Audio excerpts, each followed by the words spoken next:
¿Me pasás la habilitación para compartir? Los saltes abajo de la red, bien en el centro. Abajo otra vez.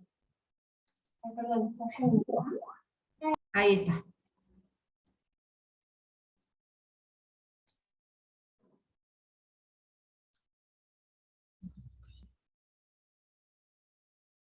Bueno, les estaba comentando sobre las de la economía. Bueno, lo que hicimos es 2017, 18, 19. Empezamos a hacer un relevamiento bastante exhaustivo de diferentes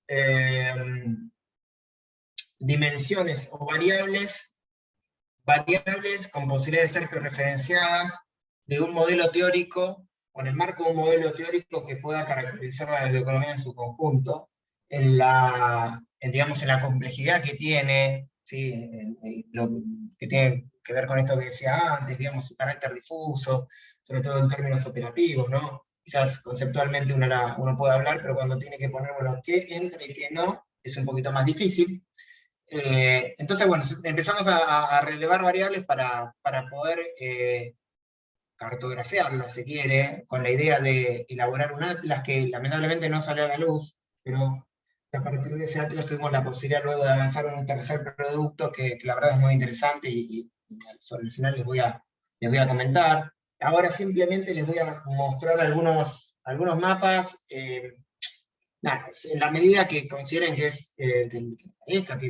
consideren que vale la pena hacer alguna apertura adicional, hacer algún comentario en alguno de ellos, lo vamos a hacer. Pero bueno, nada, si no voy pasándolo, porque nada, no son tantos, pero puede ser un tanto tedioso, digamos.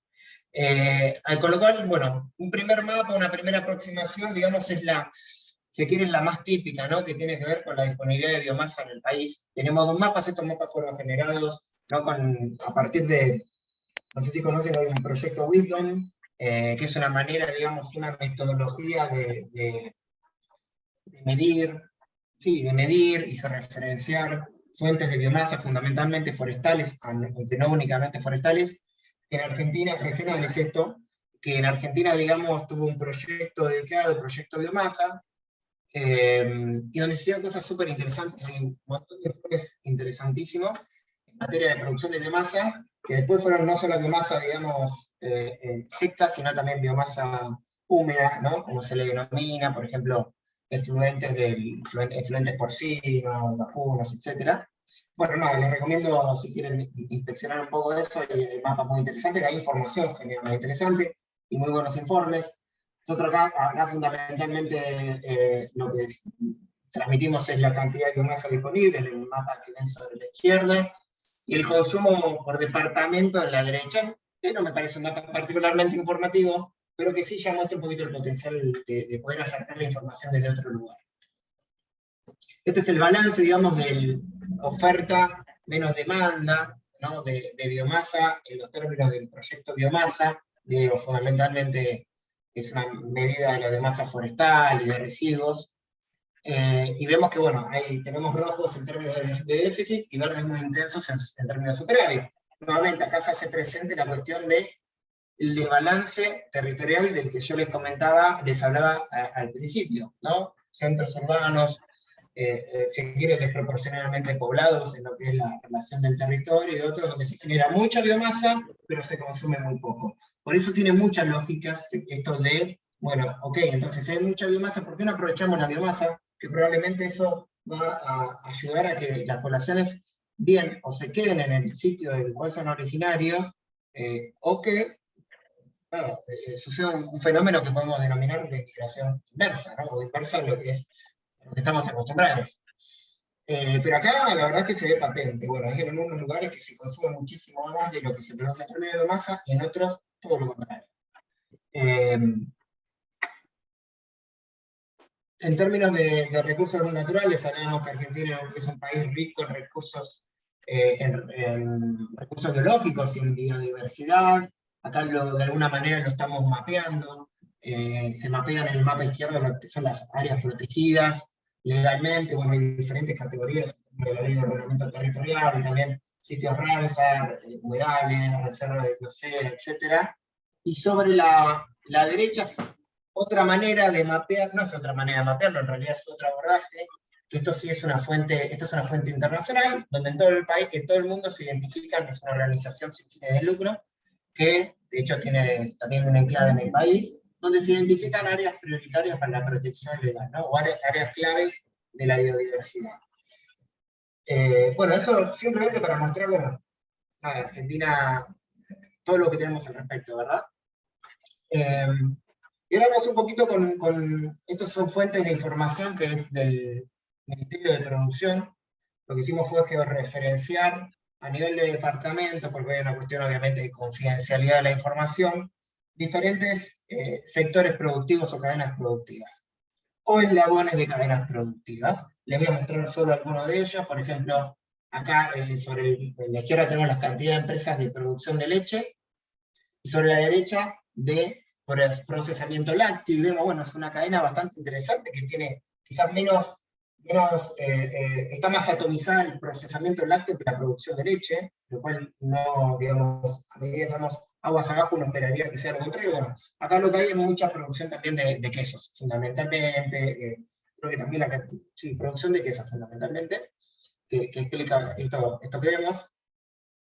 Otros mapas, así medio random, tenemos, como digo, más de 25 o 30 de estos generados, cantidad de empresas en el país de elaboración de aceites y grasas vegetales, esto lo vemos mucho más, se quiere diversificado territorialmente. En la derecha, preparación de frutas, hortalizas y legumbres, vemos también un predominio en términos relativos de lo que veníamos viendo en otros mapas, o de lo que es el sistema productivo argentino en general, en la región de Cuyo, por ejemplo. Lo mismo, bueno, cantidad de empresas de silvicultura, bueno, lógicamente lo que es, donde hay más región forestal, mayor forestación, vamos a ver mucho más de eso. Y también cantidad de empresas de servicios forestales en la región, en la derecha. Hoy les he hablado de, bueno, la región marina, hablábamos, y las posibilidades que ofrece para Argentina. Bueno, lo que hicimos es mapear también la cantidad de empresas de pesca, servicios de apoyo y de agricultura en el mapa izquierdo. Acá lo importante no es tanto la cantidad, al menos desde mi manera de ver, sino más la distribución regional, ¿no? En cada uno de los mapas que estamos viendo. Lo mismo con, bueno, cantidad de empresas que elaboran productos químicos de origen orgánico. Ahí vemos hiperconcentrado, ¿sí? Hiperconcentrado ese sector, obviamente es pequeño también, pero muy concentrado. Y bueno, otra manera de encarar, bueno, me faltó un mapa que me parecía muy interesante, que es el tema de dónde se produce, digamos, la producción primaria en términos de recursos forestales y lo que es el procesamiento de recursos forestales. Si uno ve casos, cuestiones muy interesantes, por ejemplo, en la provincia de Chaco hay mucha explotación de recursos forestales, pero no procesamiento. Cosa que, por ejemplo, no ocurre en Misiones, donde uno se encuentra producción, no solo, digamos, explotación, sino también recomposición, regeneramiento y el procesamiento del recurso forestal in situ, cosa que no ve en Chaco, y ve a través de estos mapas, digamos, uno puede inferir que el procesamiento se está dando en los grandes centros industriales. Aquí lo que hicimos es referenciar plantas de productoras de bioenergía y biocombustibles, biodiesel, bioetanol de caña, lógicamente Tucumán, Salta, y Jujuy, bioetanol de maíz, bioenergía en forma de biogás, y bioenergía también, digamos, biomasa, que básicamente a partir de recursos forestales, puede ser cáscara de arroz, cáscara de maní, también. Y bueno, acá vemos una distribución, la verdad que interesante, cada región, bueno, no sé si cada región, pero cada territorio con su fuente de biomasa. Aquí realmente lo que es producción energética no tiene ya cero sentido trasladar, por ejemplo, cáscara de maní desde Córdoba, desde el sur de Córdoba, no sé, al centro, a la ciudad de Córdoba, por ejemplo. No tiene ningún sentido, o sea, no es rentable desde ningún punto de vista. Bueno, ahí se da la producción, la industrialización en origen. La energía se produce en situ, con el desecho, por ejemplo, de la cáscara de maní. Por ejemplo, la cáscara de maní es un ejemplo bastante interesante por el desarrollo en Argentina y porque Argentina es uno de los países líderes en producción de maní. Ahí creo que sería patente esto que decíamos antes, la biomasa viaja mal, y las oportunidades, obviamente que donde hay producción en origen también hay creación de puestos de trabajo en origen, hay más posibilidades de que familias se puedan asentar y que tengan medios de vida, ¿no? Que tenga sentido sentido económico también asentarse en esos territorios. El de capacidades, el mapa de capacidades de investigación y desarrollo, bueno, incluye todo lo que es la estructura CONICET, la estructura INTA. Bueno, hay dos tipos de dependencias, por eso la heterogeneidad de las figuras que estamos viendo, y también INTI. Bueno, como verán, hay una distribución, como en ninguna de las otras variables que hemos visto, una distribución espacial muy, muy heterogénea, o no sé si heterogénea, pero que cubren vastas zonas del país, lo cual es bueno. ¿Por qué? Porque si bien no sucede en todos los casos, uno tiende a pensar de que, bueno, cada una de esos puntitos que vemos tienden a estudiar cuestiones propias del territorio más que otras. En algunos casos puede que no suceda, pero bueno, en la mayoría de los casos sí. Sí. De ahí en el mapa anterior donde estaban los centros de investigación. ¿De qué año es este mapa? Esto es Porque, más o menos 2019. Pero no ha cambiado bueno, mucho, esto es estructural. porque, bueno, yo soy de Santiago del Estero y INTI ahora tiene, ya hace varios años que tiene unas oficinas aquí en Santiago. ¿Pero qué tiene? ¿De qué? ¿De INTA? INTI, ¿INTI? sí. Hay que ver qué tipo de oficina, porque las agencias, digamos, por ejemplo, de INTA no las estamos considerando si no tendríamos, y de INTI lo mismo, digamos. Pero Ajá. bueno, estamos considerando unidades de extensión, bueno, nada, es un dato. Esto es igual, es información georreferenciada por INTI en este caso, digamos. Bien. Con lo cual puede ser que por alguna razón no lo estén considerando, o en este filtro que yo te comento no haya pasado. Leo, Bien, bien. o sea que para aclarar, de INTA, por ejemplo, estás considerando estaciones experimentales y centros regionales. Centros de investigación, sí, centros Claro, y centros regionales, de investigación. institutos de investigación que están, digamos, los Claro. institutos de investigación están fundamentalmente en el área, Sí, digamos, el CIPAF y todo eso. metropolitana de Buenos Aires, hay algo en Balcarce, bueno, Sí, pero fundamentalmente sí, te diría, si vos ves la figura que más se repite son las estaciones, las EPA, ¿no? Las estaciones experimentales. Sí, no las agencias de bien. extensión, digamos. No, claramente. Sí, perfecto. Si no, estaríamos el mapa muy poblado y además tampoco tiene tanto que ver con lo que hablamos de producción científica. Nosotros siempre Exacto. acá estamos Sí, pensando más en producción científica.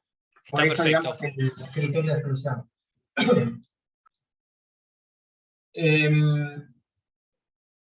Bien, bueno, también lo que hicimos es, bueno, tomamos todas las carreras, ¿sí? Esto es información del Ministerio de Educación, que obviamente fue una tabla más o menos organizada que le tuvimos que meter muchísimas horas de trabajo, georreferenciación, etc. Ya venía georreferenciada, pero lo que hicimos es identificar carreras que afines a la bioeconomía, digamos, las carreras que podemos identificar como bioeconómicas de formación universitaria y terciaria. Identificamos las dependencias académicas, digamos, que brindaban ese tipo de información, cuántas carreras, etcétera, y lo mapeamos. Y este es el mapa, digamos, resultante de eso. Esto está referenciado, digamos, por pares de coordenadas, o sea, donde vemos el punto donde está ubicada la dependencia académica. Vamos a decir dependencia académica porque puede ser no necesariamente la sede central de la universidad de referencia, sino un instituto, una facultad. Y siguiendo con temas de I+D, acá algunas cuestiones que seguramente también las perciben más cercanas. Hicimos el referenciamiento de un par de relevamientos que realizó el MINCIT en temas de grupos de investigación en biotecnología y de empresas biotecnológicas en Argentina. Y bueno, nada, los resultados son estos, ¿no? Las empresas de biotecnología, nuevamente, muy afincadas, si recuerdan, cuando les mostraban las macroregiones de la región de alta productividad bioeconómica, bueno, la biotecnología, digamos, sigue un patrón muy cercano a eso, en términos de intensidad. Están ubicadas ahí, lo mismo ven, por ejemplo, en Tucumán hay muchas, lógicamente, en Buenos Aires, área metropolitana, Córdoba, Santa Fe, hay una correlación bastante fuerte entre ambas variables, y los grupos de investigación en biotecnología, que también hay una correlación bastante fuerte entre el grupo y las empresas, ¿no? En términos territoriales. Punto interesante. También nos adentramos en cuestiones de ruralidad, de infraestructura y de conectividad, ¿no? Que digamos, son cuestiones de viabilidad también bioeconómica. Uno puede tener biomasa, puede tener ganas de aprovecharla, recursos para aprovecharla, pero no tiene manera de acceder, ¿sí? Y bueno, nada, y hay un montón de análisis que se pueden hacer a partir de esto. Vemos que la red vial, a ver, en el mapa de hecho vemos la verdad que es difícil analizarlo rápidamente, ¿no? Hay una cobertura más o menos porque también lo que hicimos es ampliar, digamos, lo que son las rutas pavimentadas, hicimos una suerte de buffer que se llama, le construimos un área de influencia de 50 kilómetros, ¿sí? Y los puntos, las zonas que ven en blanco o en el fondo del mapa son aquellas que no tienen a 50 kilómetros ninguna ruta pavimentada, ¿no? En general uno encuentra que hay alguna ruta pavimentada en buena parte del país, excepto en la zona central, digamos, de Patagonia, pero las características, las condiciones de la ruta tampoco están muy desarrolladas. De hecho, bueno, suele ser uno de los déficits argentinos. Y por otra parte, nada, hay un índice de conectividad que toma como todas las variables de conectividad física, y de alguna manera no lo construimos nosotros el índice de conectividad, nosotros lo mapeamos, y trasladamos eso en el mapa. Alto, aquellos departamentos en rojo, y bajos, los más claritos, ¿no? Nada, sigue un patrón parecido, quizás, seguramente, y es obvio que sea hasta autológico, al mapa de la derecha. Bueno, aquí nos adentramos un poquito en el caso de Santa Fe. Nosotros también trabajamos con la Universidad Nacional de Rafaela en estos temas, y bueno, es un poco mostrarle cómo es todo esto que estamos diciendo. Esto solo a fines ilustrativos, no tiene mucho sentido analizarlo en detalle, pero bueno, cómo se puede hacer este tipo de análisis, lógicamente también a nivel de provincia, ¿no? Y aquí paso, digamos, quizás a la cuestión más interesante, y voy a cambiar de presentación para esto, de PowerPoint, mejor dicho.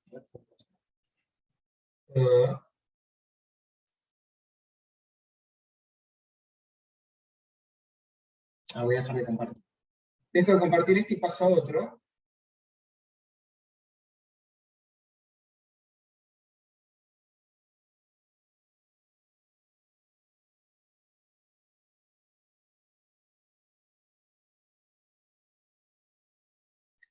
Bueno, se ve en pantalla, ¿verdad? Sí.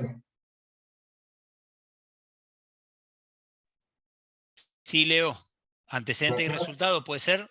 Sí, excelente. Perfecto, sí. Bueno, a ver, el último producto es el mapa del potencial bioeconómico. El mapa del potencial bioeconómico de Argentina es fundamentalmente una manera, o es el resultante en realidad de una metodología específica para poner todas estas dimensiones que estuvimos viendo, todas juntas en un mapa.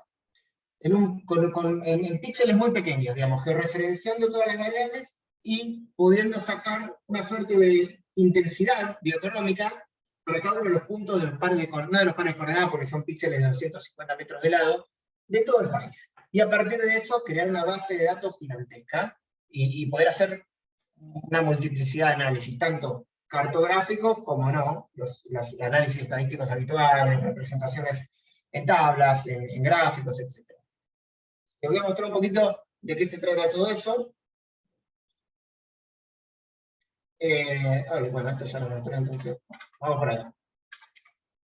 Entonces, todo lo que les mostré anteriormente podemos resumirlos en las dimensiones que ven en pantalla. Los recursos biológicos, la investigación, desarrollo e innovación en temas de biotecnología. Obviamente esto es una cuestión, es una manera si se quiere, arbitraria, ¿no? Una elección propia de los autores en este caso de cómo categorizar cada una de las variables. Turismo de naturaleza. El turismo de naturaleza, por ejemplo, es una dimensión de la bioeconomía, ¿no?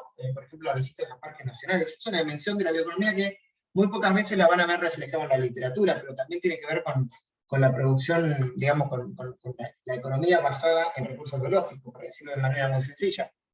Cuestiones que tienen que ver con el sector productivo, esto de las empresas que les mostraba, formación de recursos humanos, las dependencias académicas, y las capacidades científico-tecnológicas, la red CONICET, INTA e INTE. Todo esto ponderado por un índice, el índice de infraestructura, nos da una idea del potencial bioeconómico de cada uno de los espacios territoriales que les comentaba en el país. Obviamente que acá hay una metodología atrás bastante compleja y hay una utilización, si quiere, de conocimiento experto en manejo de software de análisis espacial, que no hice yo, pero bueno, nada, es un poquito simplificando, esta es la idea detrás del mapa del potencial bioeconómico. Muy rápidamente le voy a contar de qué se trata esto. El mapa se presenta, digamos, o se compone de pequeñas celdas, que es un mapa de formato raster, que se compone de pequeñas celdas que tienen un valor numérico cada una de esas celdas, un valor numérico que se construye a partir de la fórmula metodológica en la cual se ponderan las diferentes dimensiones que entran en juego. Por ejemplo, si vemos esta figura a la izquierda y le asignamos un valor numérico a cada uno de los cuadrantes, lo que está dentro de los cuadrantes, cuando eso lo pasamos a un mapa raster, lo que vamos a ver ya no vamos a ver imágenes, vamos a ver un 0, un 1, un 2, un 3. Ese 0, 1, 2, 3 va a depender del modelo que tenemos detrás, en lo cual ponderamos las diferentes variables que forman parte de este espacio territorial. Entonces, digamos, voy para atrás. De tener imágenes pasamos a tener colores, ¿no? Colores que representan esos números que asignamos en función de la fórmula que estamos siguiendo. Más simplificadamente tenemos esto, lo de la derecha. Esto lo digo, entonces pasamos, digamos, de la imagen al color. Esto lo digo simplemente para que entendamos lo que vamos a ver. Entonces, bueno, la representación cartográfica tipo raster, o apelando, digamos, no es la única forma de representación cartográfica, porque también apelar a un formato vectorial. La raster lo que nos permite, por ejemplo, es que es rápidamente inteligible con el ojo humano, vemos colores, ¿verdad? Y nos permite también tener operaciones aritméticas detrás, esto de llevar de una imagen a un número, y del número al color, ¿sí? Para decirlo en términos muy, muy sencillos. Tiene algunas ventajas, ya que tenemos números por detrás, podemos hacer diferentes análisis estadísticos, podemos identificar clústeres, por ejemplo, diferentes análisis de impacto de base geográfica, es decir, si yo muevo una variable, cómo repercute en el modelo, en particular, y cómo repercute en la visualización del mapa que estamos construyendo. Y el cuarto tema, que es, la verdad que hoy en día se está generando mucha información de tipo georreferenciada, digamos. ¿Por qué? Por el tema de las tecnologías satelitales, las capacidades de procesamiento de los software, del hardware y también de los software que se generan, que la verdad que es un poquito para decir, de alguna manera, lo que se viene. Con lo cual está bueno empezar a dar los primeros pasos hacia este tipo de representación cartográfica, también para el tema de la bioeconomía, ¿no? Bueno, después hay algunas warnings, si se quiere, que también tenemos que tener en cuenta. No vale la pena demasiado profundizar en ello. Entonces, como resultado, vamos a tener que en todo el país, si tenemos 250 metros de lado para cada una de esas celditas que les mostraba antes, entonces tenemos más de 44 millones de píxeles. Incorporamos nosotros en el modelo más de 50 variables georreferenciadas, que están agrupadas en 7 dimensiones, los que les mostré anteriormente, y nos da en total casi 313 millones de datos georreferenciados. Eso es un potencial analítico impresionante, realmente. Y es la única base de datos bioeconómicos referenciada en el mundo. Digamos, esta es una aproximación absolutamente original, no hay otra. Hemos hecho un reglamento bastante extensivo de la materia, y no hay otra.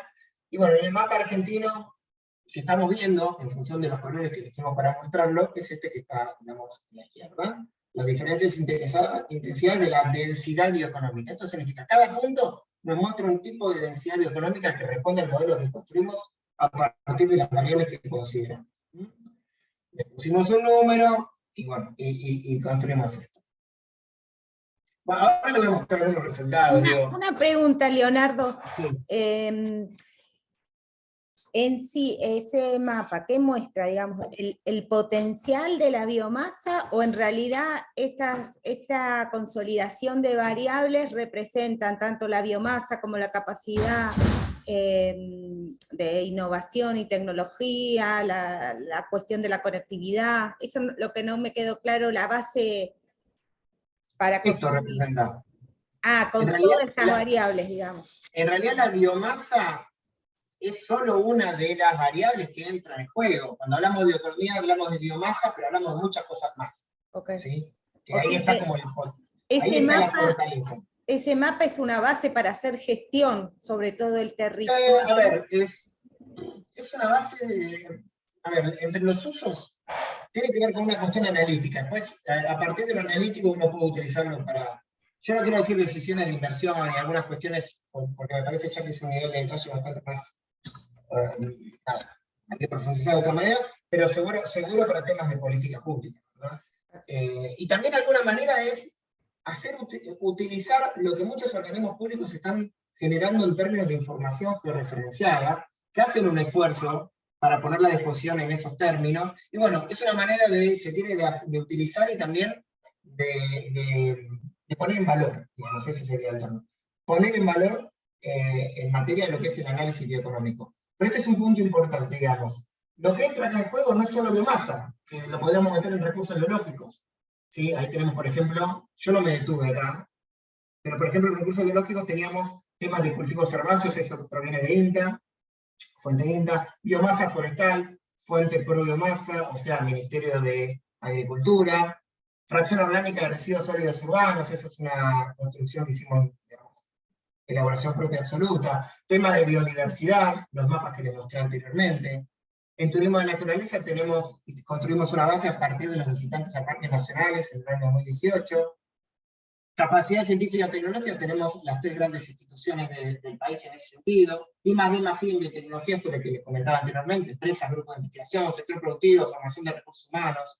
Bueno, todo esto estamos metiendo, digamos, en la batidora, en la licuadora. Y eso es lo importante, digamos, para ese mensaje. La bioeconomía no es solo biomasa, ¿sí? Y tampoco es solo biotecnología, es un montón de cosas más. Al menos la definición operativa que nosotros tomamos a partir del reglamento, digamos, del reglamento bibliográfico, una posición también adoptada, etc. Te sumo, perdóname, Leo, te sumo una Sí. más. Yo en algún momento haré alguna referencia en una de las, o en la clase de mañana o en la de la semana próxima. El INTA acaba de, en realidad ya existía, pero le dio un carácter formal, una inauguración formal. Yo estuve presente en La Pampa la última semana de octubre, a un hub, no sé si está bien pronunciado, que es como un espacio de articulación entre sector público y privado. El hub, porque es una emulación de los aparatitos estos que sirven para conectar, ¿no?, diversos dispositivos electrónicos, de ganadería de precisión. Si bien la ganadería de precisión es algo que ya viene, no es algo de ahora, nuevo, digamos, que surgió en este último tiempo, sí, la ganadería venía muy retrasada respecto a la agricultura en la incorporación de elementos de precisión. Y ahí, ¿por qué lo comento? Porque vos hablás de que no todo es biomasa, y claramente la ganadería es un caso, porque estamos hablando de la incorporación de dispositivos tecnológicos muy avanzados, muy específicos, desde caravanas tecnológicas, caravanas electrónicas, perdón, hasta comederos inteligentes y la utilización también de la georreferenciación. Pensemos que la ganadería es extensiva, sobre todo en el ámbito de lo que es cría y invernada.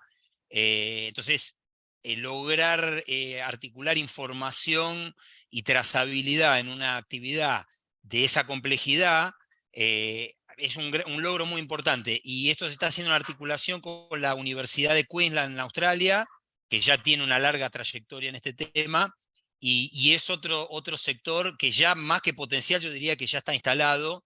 Ahora falta que los productores, bueno, de alguna manera empiecen a convencerse de hacer estas innovaciones que abarcan todo, ya te digo, desde la genética, en la primer eslabón de la cadena, hasta los frigoríficos, ¿no? Como el eslabón final de la cadena ganadera.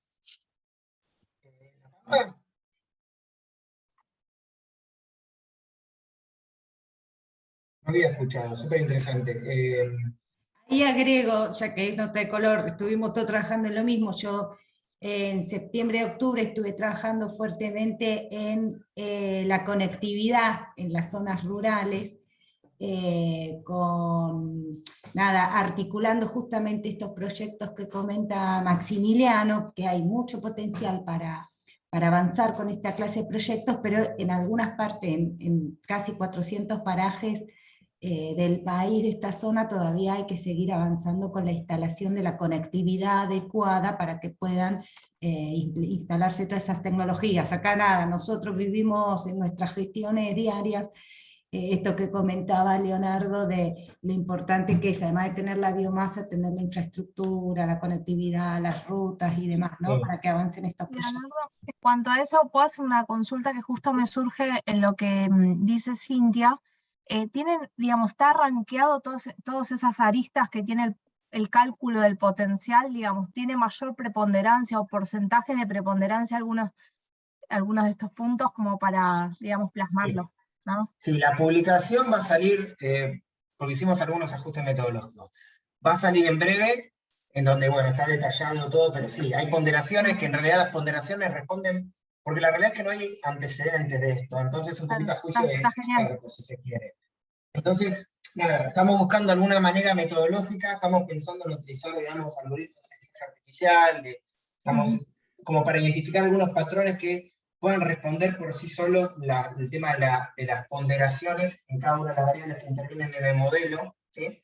Pero sí, no es un tema menor metodológico, de hecho es un tema central, y donde estamos tratando de calibrar, donde estamos haciendo el trabajo de calibración. La realidad es que también algunas bases de datos empiezan a quedar desactualizadas, algunos sets de datos, pero lo que nos interesa a nosotros más es generar una metodología de laburo, en todo caso poner en valor esto, y obviamente tenemos, la verdad que hay interés regional, digamos, ¿no? Berlín, etcétera, en poder replicar este tipo de ejercicios.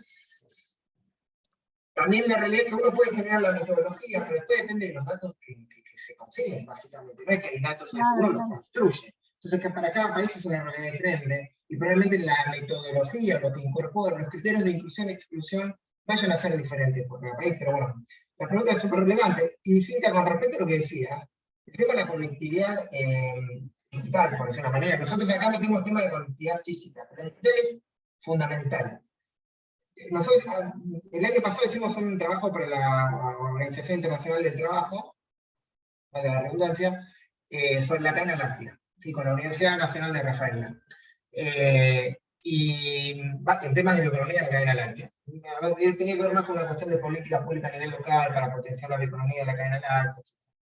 Lo que encontramos es que el tema, digamos, obviamente el problema de la migración, esto de no encontrar recurso humano que quiera asentarse, digamos, donde están los campos, básicamente, la producción primaria, y que entonces tengan que viajar, la inaccesibilidad también de los caminos rurales, etcétera, que si llueve pasa esto, que, bueno, toda una cuestión, una complejidad, si se quiere, en materia de movilidad. Y uno de los factores más importantes, más preponderantes para la decisión de no asentarse, sobre todo las familias con chicos, es el tema de la conectividad digital. Dicen, no, en la ruralidad, digamos, si no tenés internet, digamos, es una condición, digamos, una condición necesaria para la decisión de me quedo o no me quedo. Entonces, ¿cómo eso impacta en términos tangibles en el sector productivo? Digamos?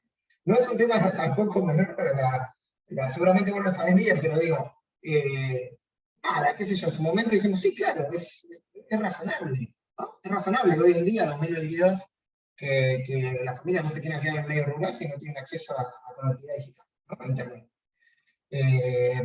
Así que es un tema muy importante. Total, tenemos proyecto para redactar entre los tres, me parece.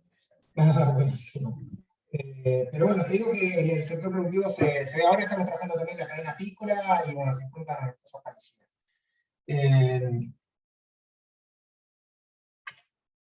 A ver. Ahí sí. Bueno, rápidamente lo que hicimos con todos esos datos, dijimos, bueno, ok, ¿cómo se distribuye el potencial bioeconómico por provincia? Acá hay dos variables que... no es en realidad, acá tenemos en el mapa la intensidad, el promedio de intensidad de la densidad del potencial bioeconómico. Y es potencial, también hay otra pregunta que me has hecho, Cintia, si es potencial, porque nosotros decimos, hay dependencias académicas, hay formación de recursos humanos, hay ciencia y tecnología, etc. Bueno, estamos hablando de un potencial para el desarrollo de la bioeconomía. Hay biomasa, que haya biomasa no significa que se está aprovechando. Que haya capacidad de ciencia y tecnología no significa que se estén aprovechando. Entonces, bueno, estamos hablando un poco del potencial. Entonces, bueno, en el mapa izquierdo vemos la intensidad, el promedio de intensidad, y vemos que la provincia de Córdoba se destaca, bueno, las regiones de alta productividad que habíamos visto en el primer ejercicio, las macroregiones, aquí lo vimos reflejado también. Y en las tablas de la derecha, la contribución, que ahí también el tema del peso territorial, o sea, la cantidad de píxeles que tiene cada una de las provincias, tiene un peso, y por eso, por ejemplo, Buenos Aires es la provincia con mayor contribución a la bioeconomía en Argentina, desde un punto de vista territorial. Esto se puede medir por Producto Bruto Geográfico, ¿no? También. Bueno, nosotros estamos haciendo otro tipo de abordaje complementario. Entonces, acá hay un análisis por regiones. Dijimos, vamos a separar el análisis tradicional por regiones, Cuyo, región no, ANEA, Centro y Patagonia. Y vamos a normalizar de 0 a 1 las provincias que en cada una de las dimensiones, estas son las dimensiones que compone el modelo, que en cada una de las dimensiones tiene el valor más alto, que sea el 1, la provincia no, la región, que sea el 1, el resto a ver en qué lugar queda. Lo visualizamos. Bueno, lo que encontramos es esto, les doy un ratito, obviamente que es la provincia, la región del centro, la que se lleva el 1 en casi todas las dimensiones, excepto en turismo de naturaleza, que se la lleva NEA, fundamentalmente por los visitantes al Parque Nacional de Iguazú, ¿sí? La región Patagonia tiene su valor más alto ahí también, bueno, y también tenemos el promedio en líneas, en trazos punteados o irregulares para Argentina. Leo, se está Sí. por volver a cortar, hacemos como antes, se corta y Dale, volvemos sigo. a conectarnos. Genial. También hicimos un análisis, bueno, digo, tener tantos datos, eso es lo que te permite el formato raster, ¿no? Datos. Tener 300 millones de datos te permite hacer un montón de cosas. Se puede jugar muchísimo, y eso para los que nos gustan los números, somos economistas, o no tanto, nos gustan los gráficos, lo que sea, es la panacea. Entonces puede hacer un montón de cosas. Esta es la contribución, y tiene que ver un poquito con la pregunta tuya de Lucrecia, la contribución de cada una de las dimensiones. Y acá ya hay una idea también de la ponderación que se le da. Recursos biológicos en todas tienen mucha contribución, en todas las regiones. Digo, mucha contribución, digo, la mayor parte de la contribución. A ver, si uno pone Cava, por ejemplo, que no está acá, va a ver que recursos biológicos tienen una contribución muchísimo más baja, ¿sí? Muchísimo, lógicamente, porque la única variable que impacta son los residuos sólidos urbanos, en términos de recursos biológicos. Pero lo que vas a tener es mucho capacidades científico-tecnológicas, sector productivo, biotecnológico, formación de recursos humanos, ¿sí? Entonces, digo, es una buena idea quizás incluir Cava, para mostrar la diferencia. Pero bueno, nada, uno puede ver, por ejemplo, en Patagonia, que el turismo de naturaleza es, en términos relativos, el que mayor aporte tiene en relación al resto de las regiones. Bueno, el total de potencial económico en NEA también es muy alto por el tema de Iguazú, que comentaba anteriormente. Bueno, se pueden hacer algunos análisis. El aporte de la biotecnología. Recordemos que biotecnología eran las empresas biotecnológicas y los grupos de investigación. Y aquí otra manera de mostrarlo, no me voy a detener, pero nada, es las regiones identificadas por colores y cómo si uno pone en un eje la cantidad de kilómetros cuadrados, no, son píxeles, la cantidad de píxeles y la intensidad del potencial bioeconómico en el otro eje, a ver cómo da eso. Y